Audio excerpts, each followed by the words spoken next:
Hello and welcome back to the Actual News Podcast. My name is Olga Nesterova. This podcast is by the Onest Network, and I'm excited to bring the actual news to you today. Today is Tuesday, December 17th, and I would love to begin by talking about Vice President Harris visiting Prince George's County in Maryland, where she addressed high school and college students, recent graduates, and apprentices who have actively contributed to their communities. Joined by Maryland Governor Wes Moore, Lieutenant Governor Aruna Miller, and Senator-elect Angela Brooks, the Vice President emphasized the importance of civic engagement in preserving and expanding fundamental freedoms for future generations. During her remarks, she reflected on the letters she has received from Americans across the nation, sharing their resolve for the future despite challenges. She encouraged the audience to take time to recharge over the holidays, but to return ready to take action, saying, quote, "Chin up, shoulders back, and forever impatient for change. Fighting for this country we love and the future we share," unquote. As to her record of empowering young leaders since taking office, she has traveled to 36 states, meeting with community leaders, students, and advocates, including climate activists and gun safety advocates. She led the Fight for Our Freedoms College Tour, mobilizing over 15,000 students across 9 stops, including HBCUs, Hispanic serving institutions, and apprenticeship programs. Engaged with young leaders globally during her 17 international trips, including historic engagements with African youth leaders and innovators. She also regularly participated in national youth-focused convenings, speaking on issues such as gun safety, voting rights, and the economy. Now, her speech today aligns with the Vice President's broader leadership strategy, which emphasizes empowering the next generation and preparing for long-term challenges and opportunities. Now, the program featured remarks from key Maryland leaders, including Secretary Paul Montero, Lieutenant Governor Aruna Miller, Senator-elect Angela Brooks, and Governor Wes Moore. Vice President Harris closed the event with a powerful message urging young leaders to stay engaged and committed to building a brighter future. And now back to Mar-a-Lago. Former and now President-elect Donald Trump met with TikTok CEO Shou Chew in Florida yesterday, while TikTok filed an appeal with the U.S. Supreme Court to pause a law requiring the company to break the ties with its Chinese parent company or face a ban. In a press conference, Trump stated that he would take a look at TikTok's case, and during his first term, Trump did support a potential ban on the app. Now, the suspect in CEO killing now faces terrorism charge.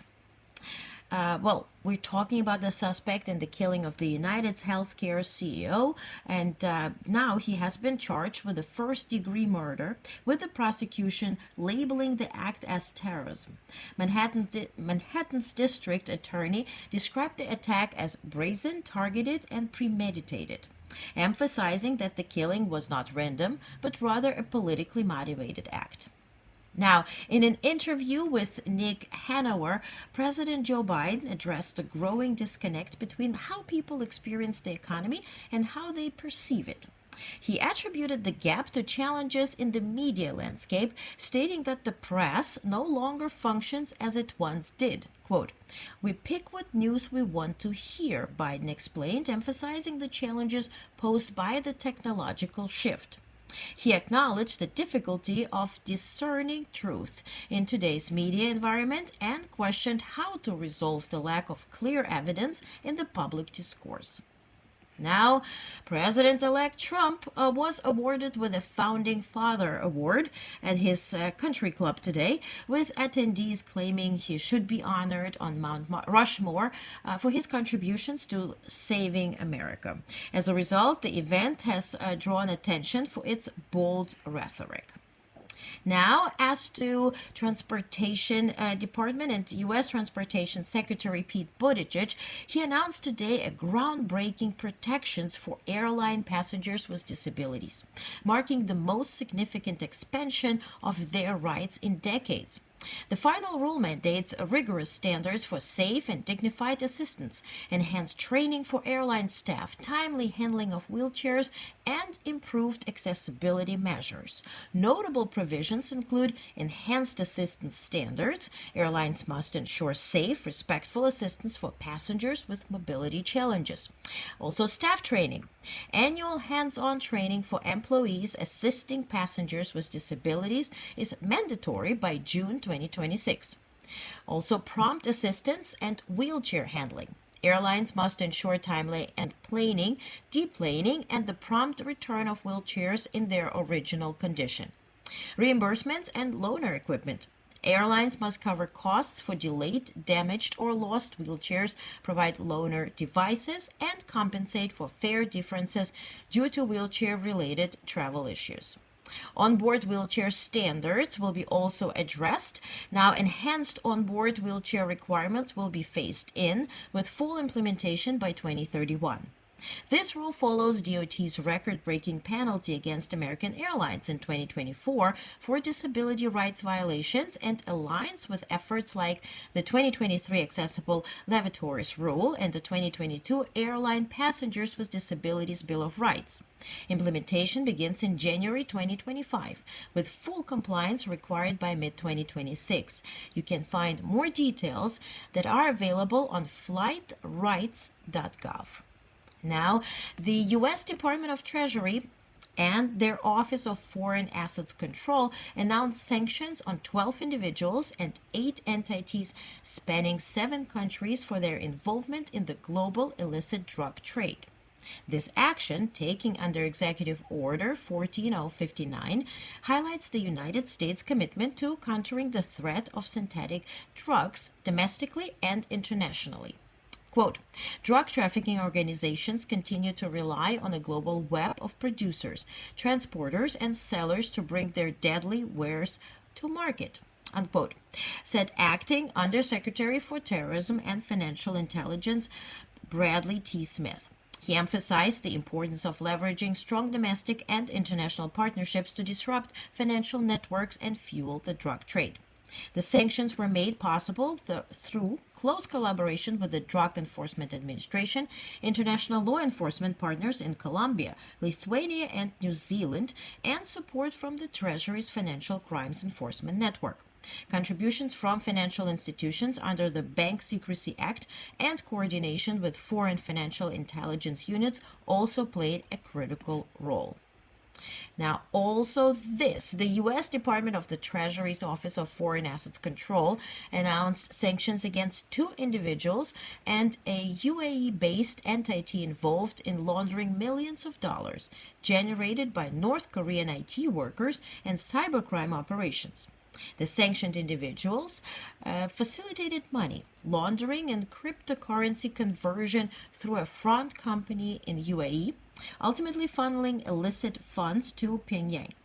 This network operates under the direction of Sim Hyong-sop, a China-based banking representative for North Korea, already sanctioned by OFAC. Sim orchestrates money laundering schemes that finance DPRK's weapons of mass destruction and ballistic missile program. And now let's talk about our neighbor, Canada. Chrystia Freeland, Canada's finance minister and deputy prime minister, has resigned, citing differences with Prime Minister Justin Trudeau over preparations for potential coming tariff war. In her resignation letter, she emphasized the need for Canada to maintain fiscal prudence. Freeland has held senior cabinet roles throughout Trudeau's 9 years in office, and her departure has led opposition leader to call for Trudeau's resignation. Trudeau appointed Dominic LeBlanc, the public safety minister, as her replacement. And now let's talk about France. France has deployed rescue ships and military aircraft to its Indian Ocean territory of Mayotte, which has hit by its most destructive cyclone in nearly a century. Authorities fear the death toll could reach into the thousands. Mayotte, the poorest territory in the European Union, has been severely impacted by the disaster. Now, Tokyo has unveiled a new draft plan to increase its power generation from renewable sources by 40 to 50% by 2040.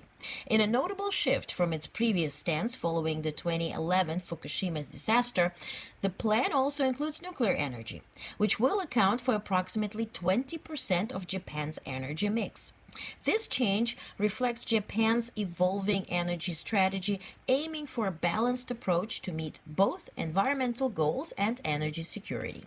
Now, Chinese officials made a rare visit to Taiwan for the annual Taipei Shanghai City Forum, marking one of the few remaining venues for high level dialogue after China severed regular communication with Taiwan's government in 2016. Taipei's mayor expressed hopes for more dialogue and less confrontation, while Shanghai's vice mayor announced the resumption of tours between the two cities. Despite this diplomatic engagement, Beijing continued to send warplanes and ships into Taiwan Strait during the forum, highlighting ongoing military tensions. Now, China is also expanding its influence in Kazakhstan's uranium sector, pushing Russia out after a Chinese state company acquired Rosatom's shares in Kazakh uranium mining operation. Kazakhstan, the world's largest uranium producer, has increasingly turned to China for economic and strategic support, as Russia's war in Ukraine and international sanctions have weakened Moscow's position. China has become Kazakhstan's largest trading partner, surpassing Russia last year with two-way trade reaching $41 billion. The shift away from Russia is evident, with Kazakhstan's President Kassym-Jomart Tokayev openly welcoming Chinese President Xi Jinping while not extending the same honor to Russian President Vladimir Putin. Kazakhstan's growing cooperation with China in critical sectors, including logistics, reflects a broader pivot toward Beijing, which offers a sanctions-free transit route and growing demand for uranium. The deal signals a significant change in Central Asia's power dynamics, with Russia losing its dominance and China emerging as the region's key partner. Now, let's talk about Ukraine. Lieutenant General Igor Kirillov, head of Russia's nuclear, biological, and chemical defense forces, was killed in an explosion in Moscow, along with his assistant. A Ukrainian official, speaking anonymously, claimed Kiev orchestrated the assassination. This comes a day after Ukraine's domestic security service charged Kirillov in absentia for allegedly using banned chemical weapons against Ukrainians. Kirillov is the highest-ranking Russian general killed outside the battlefield since Russia's 2022 invasion of Ukraine. While Ukraine called Kirillov a legitimate target, Russia labeled the incident as suspected terrorist act. The deputy head of Russia's Security Council vowed inevitable retribution against Ukraine's leadership. Now, meanwhile, Trump, in a press conference, emphasized that Ukraine should be prepared to negotiate with Russia and suggested that China could play a role in mediating the negotiations.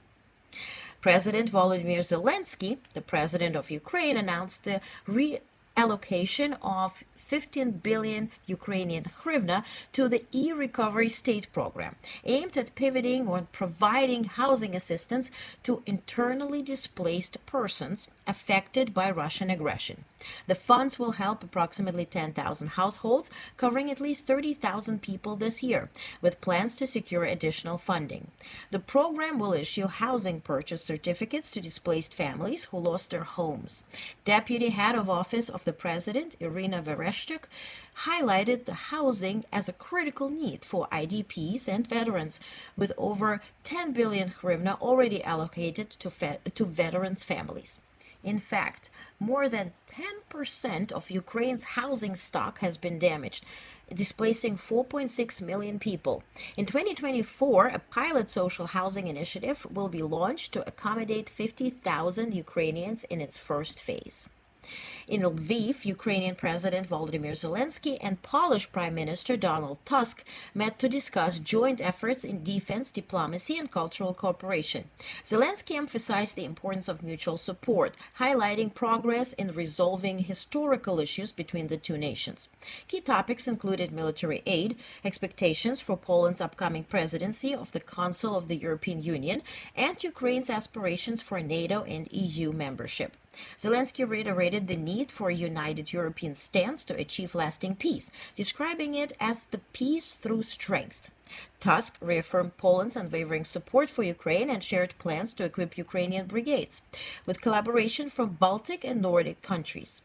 Both leaders underscored the solidarity born out of shared historical challenges and Russia's ongoing invasion. Now let's talk about Syria. CNN is under fire following allegations that it was misled during a report from an abandoned Syrian prison. Correspondent Clarissa Ward encountered a man identified as Salama Mohammed Salama, aka Abu Hamza, hiding under a blanket, claiming ignorance of the Assad regime's fall. Salama has since been identified by the website Verify Sai as a former first lieutenant in Syrian Air Force intelligence, notorious for his actions in Homs. In light of this revelation, CNN issued a statement acknowledging the possibility of having been deceived. Quote, "We have subsequently been investigating his background and are aware that he may have given a false identity." Unquote. The incident has raised questions about the vetting of sources in conflict zones and the challenges of reporting in rapidly shifting environments like post-Assad Syria. Critics argue that the missteps like this could undermine the credibility of wartime journalism, especially during pivotal moments in the region's history. There are also new developments from the HTS group that took over Syria. And so in his first press conference since the recent takeover of Syria, their leader, formerly known as al-Julani, now he's going by his new name, Ahmad al-Shara, he called for international help in rebuilding the war-torn country. Al-Shara condemned Israel's territorial advances and the activities of Iranian militia. Though he notably did not address Russia's involvement. He emphasized that Syria's future government would not excessively interfere in personal freedoms and revealed that contact had been made with minority leaders. As European officials from France and Germany visit Damascus, the European Union also plans to reopen its office in the capital, signaling potential shifts in international engagement. Now, the removal of Bashar al-Assad's regime has disrupted one of the Middle East's most profitable drug smuggling operations centered around Captagon pills. These drug-fueled wars and social crisis across the region were providing the Assad regime with immense wealth while circumventing international sanctions. Allies like Hezbollah also profited from the trade. Following Assad's ouster, Syrian rebels circulated videos showcasing industrial-scale Captagon manufacturing and trafficking operations at government air bases and other sites tied to former regime officials. Now, the U.S. military conducted airstrikes on December 16th, targeting Islamic State ISIS militias in central Syria, following the collapse of Bashar al-Assad's regime on December 8.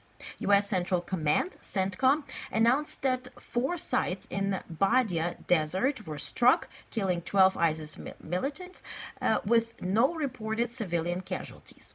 These strikes are part of an intensified campaign to prevent ISIS from exploring the current instability in Syria. CENTCOM Commander General Michael Eric Kurilla reaffirmed the U.S. commitment to ensuring ISIS does not reconstitute in the region, stating that the recent operations targeted areas previously off-limits due to the presence of Syrian and Russian air defenses. The absence of these defenses following Russia's military withdrawals and the regime's collapse has created a more favorable environment for U.S. operations. Earlier strikes on December 8 involved over 140 precision munitions and 75 targets, utilizing a variety of U.S. aircraft. Reinforcements, including the USS Truman and its F/A-18 fighters, have joined ongoing operations. Meanwhile, U.S. forces continue to support Kurdish-led Syrian Democratic Forces, the SDF, in northeastern Syria to prevent ISIS resurgence and secure detention facilities housing thousands of ISIS fighters and displaced persons. The expanded U.S. air operations reflect a shift in regional dynamics, as the Assad regime's collapse and reduced Russian presence offer new opportunities to dismantle ISIS networks and formerly contested areas. And that's it. That's all I have for you for today. Please don't forget to check out the AM actual news that are premiering on the YouTube channel at 9 a.m. in the morning, where you can see also videos and have the visual aspect of the actual news. Thank you so much for listening, and I will see you here tomorrow on the Actual News Podcast.